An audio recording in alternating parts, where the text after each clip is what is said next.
Malis! Maligayang pagdating sa bayan ng Giginto, biyaheros. Halina't saksihan ang makulay at masayang Halamanan Festival. Tara, sama ka sa biyahe ko.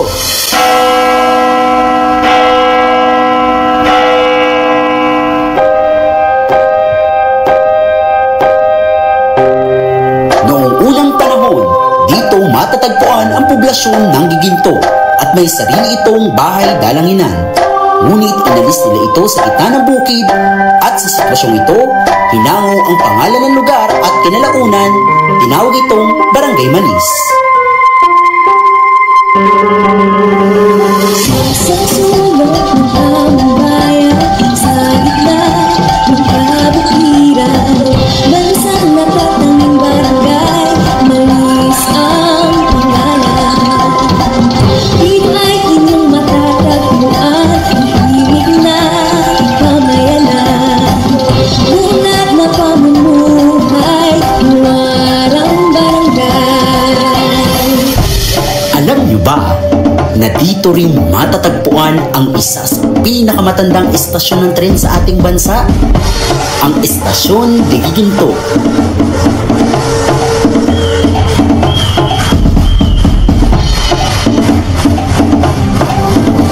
Ang 1999 nang umusbong ang isa sa pinakamakulay at mahalimuyak na festival sa buong bansa, ang Halamanan Festival, na pinasimulan ng Congressman Rocio Boy Cruz Jr. Tara! Sama ka!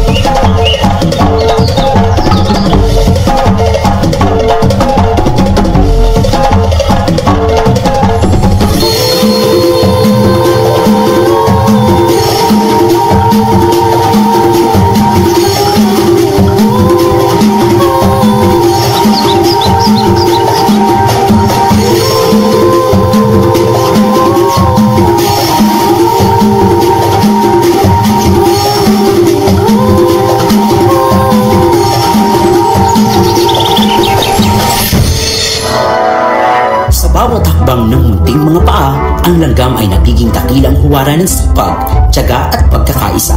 Mga katangiang malalim na nakaugat sa puso ng bayan ng Giginto.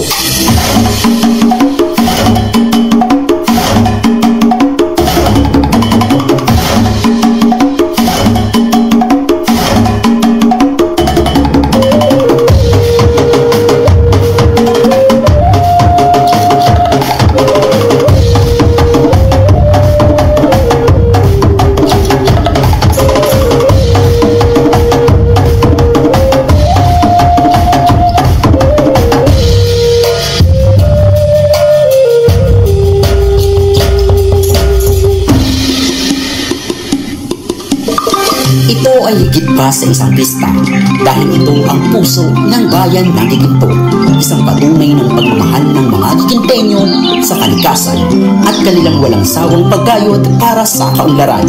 Giginto, karapat-dapat kang itanghal bilang Garden Capital of the Philippines. Giginto, ika'y sadyang pinwala.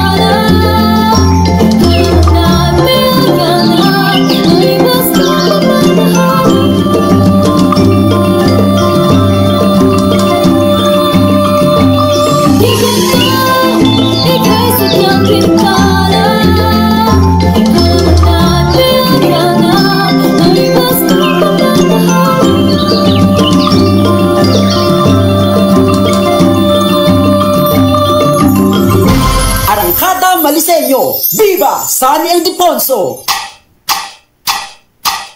Ipinagdiriwang ito tuwing ikatlong linggo ng Enero, kasabay ng pagsalamin sa pistahan ng patrón ng bayan na si San Ildefonso de Toledo.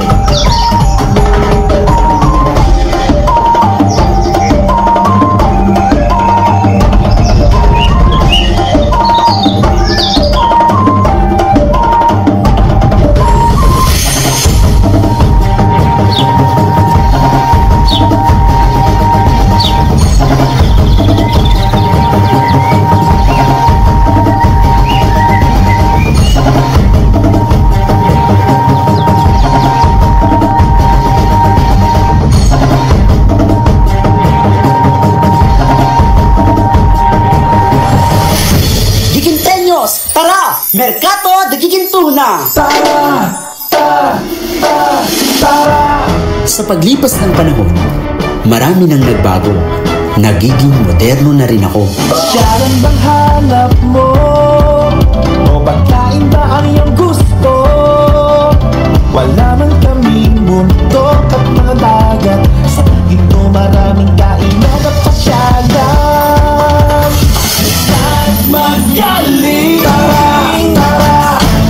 Dito sa Dagiginto tayo na. Ipagpalaki sa mundo. Makulay at kumikinang. Alaman na nagpulakan. Yan na pabalik-balikan. Hayaman na.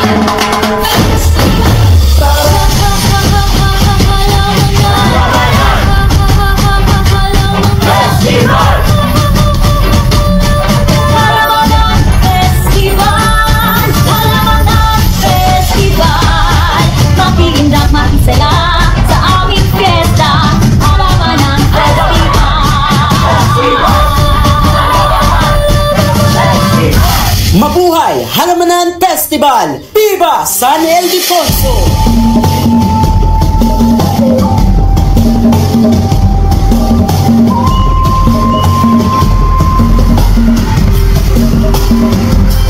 Muli po nating pinasasalamatan ang Barangay Malis sa panguna